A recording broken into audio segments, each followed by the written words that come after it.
Hello students, நீங்கள் public exam எழுத போகிறீங்க அப்படின்னா கண்டிப்பாக இந்த வீடியோ மிஸ் பண்ணாமல் பாருங்கள். ஏன்னா நீங்கள் பப்ளிக் எக்ஸாம் எழுதுறதுக்கு முன்னாடி கட்டாயம் தெரிஞ்சுக்க வேண்டிய சில டிப்ஸ் தான் இந்த வீடியோவில் பார்க்க போகிறோம். ஃபர்ஸ்ட் பாயிண்ட் நீங்கள் என்ன தெரிஞ்சுக்கணும் அப்படின்னா, read the question paper properly. So உங்களுக்கு போனோடனே கொஸ்டின் பேப்பர் ரீட் பண்ணுறதுக்காக டைம் கொடுத்துருப்பாங்க. அந்த டைமை நீங்கள் வேஸ்ட் பண்ணாமல் கொஸ்டின் பேப்பரை ஒன்ஸ் ஆர் ட்வைஸ் கண்டிப்பாக ஃபுல்லாக ரீட் பண்ணியிருக்கணும். நெக்ஸ்ட் பாயிண்ட் பார்த்தீங்கன்னா, right neatly with good presentation. நீங்கள் என்ன தான் ஃபுல்லாக கரெக்டாக எழுதியிருந்தீங்க அப்படின்னாலும் ப்ரெசன்டேஷன் நீட்டாக மெயின்டைன் பண்ணுறது ரொம்ப அவசியம். ஏன்னா நீங்கள் ப்ரெசன்டேஷன் நீட்டாக பண்ணல அப்படின்னா வந்துட்டு மார்க்ஸ் குறையிறதுக்கான சான்ஸ் ரொம்பவே அதிகமாக இருக்குது. Especially for Tamil and English presentation ரொம்பவே இம்பார்ட்டன்ட். நெக்ஸ்ட் பாயிண்ட் பார்த்தீங்கன்னா, அவாய்ட் ஸ்ட்ரைக்கிங் அவுட். நீங்கள் எழுதும் போது ஸ்ட்ரைக் அவுட் பண்ணுறதை தயவுசெய்து அவாய்ட் பண்ணுங்கள். அப்படி நீங்கள் பண்ண வேண்டிய சுச்சுவேஷன் வந்தாலும் அப்படின்னா ரொம்ப ஸ்க்ரிபிள் பண்ணாதீங்க, 2-3 டைம் அடிக்காதீங்க, பென்சில் வச்சுட்டு லைட்டாக ஒரே ஒரு ஸ்ட்ரைக் பண்ணுங்கள் தெரியாத மாதிரி. நெக்ஸ்ட் பார்த்தீங்க அப்படின்னா, don't get stressed.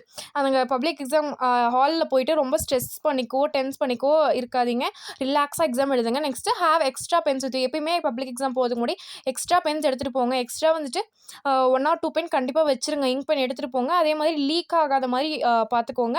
And one more important thing, தயவுசெய்து புது பென் அங்கே எடுத்துகிட்டு போய் ஃபர்ஸ்ட் டைம் ஸ்டார்ட் பண்ணாதீங்க எழுதுறதுக்கு.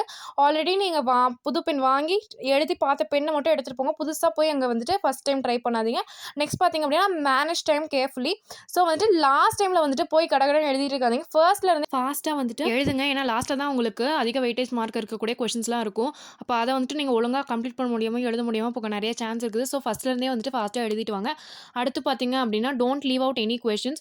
ஸோ எந்த கொஷினுமே வந்துட்டு லீவ் பண்ணிட்டு வராதிங்க. ஒரு கொஷின் கூட விட்டுறாமல் எல்லா கொஷினுமே கண்டிப்பாக அட்டன் பண்ணிடுங்க. சப்போஸ் உங்களுக்கு அந்த கொஷின் பற்றி எதுவும் தெரியல அப்படின்னா கூட அது ரிகார்டிங்காக ஏதோ ஒன்று எழுதிவாங்க. தயவுசெய்து லீவ் பண்ணிட்டு வராதிங்க எந்த கொஷினும். அடுத்து பார்த்தீங்கன்னா, check your paper before submission. So நீங்கள் எழுதி முடிச்சுட்டு தயவுசெய்து படுத்து தூங்கவோ இல்லை பக்கத்தில் வேடிக்கை பார்த்துட்டோ இருக்காதீங்க. கண்டிப்பாக உங்கள் பேப்பரை ஒன்ஸ் ஆர் ட்வைஸ் கண்டிப்பாக ஃபுல்லாக செக் பண்ணியிருக்கணும். உங்களுக்கு தெரியாமே மிஸ்டேக் பண்ணியிருக்க சான்ஸ் இருக்குது. அதை வந்துட்டு நீங்கள் கரெக்ட் பண்ணிக்கலாம். அப்படி இல்லைன்னா வந்துட்டு நீங்கள் ஏதாவது கொஷின் தெரியல அப்படின்ட்டு விட்டு வச்சிருந்தீங்கன்னா அதை யோசிச்சு அந்த டைமில் நீங்கள் எழுதலாம்.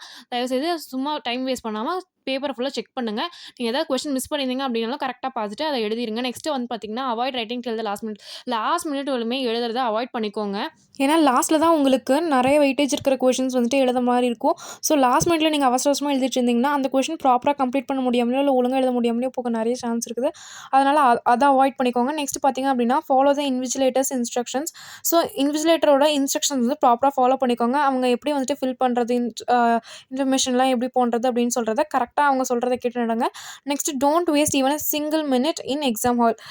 எக்ஸாம் ஹாலில் வந்துட்டு ஒரு நிமிஷம் கூட வேஸ்ட் பண்ணாதீங்க. ஏன்னா வந்துட்டு அது ரொம்பவே இம்பார்ட்டண்டான டைம் உங்களுக்கு.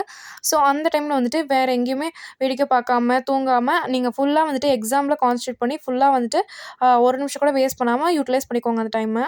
அண்ட் லாஸ்ட்டாக பார்த்தீங்க அப்படின்னா, don't talk with others. Exam ஹாலில் ரொம்ப ரொம்ப முக்கியம் இது. யாருக்கூடமே பேசாதீங்க, யாருக்கூடமே திங்ஸ் வந்துட்டு கொடுக்கறதோ இல்லை ஷேர் பண்ணுறது வாங்குறது இந்த மாதிரி எதுவுமே வச்சுக்காதீங்க. So don't involve yourselves in any kind of malpractices. ஏன்னா அது உங்களுக்கு தான் ரொம்ப பெரிய ப்ராப்ளமாக வந்து முடியும். And that's it students, all the best for your exam. இந்த வீடியோ உங்களுக்கு யூஸ்ஃபுல்லாக இருக்குன்னு நம்புகிறேன். யூஸ்ஃபுல்லாக இருந்துச்சு அப்படின்னா நம்ம வீடியோக்கு லைக் பண்ணி உங்கள் ஃப்ரெண்ட்ஸ் கூட ஷேர் பண்ணி நம்ம சேனலுக்கு சப்ஸ்கிரைப் பண்ணுங்கள். அப்போ தான் உங்களுக்கு நம்ம நெக்ஸ்ட் போடுற எக்ஸாம் டிப்ஸ்லாம் வந்து சேரும். தேங்க்யூ, பாய்.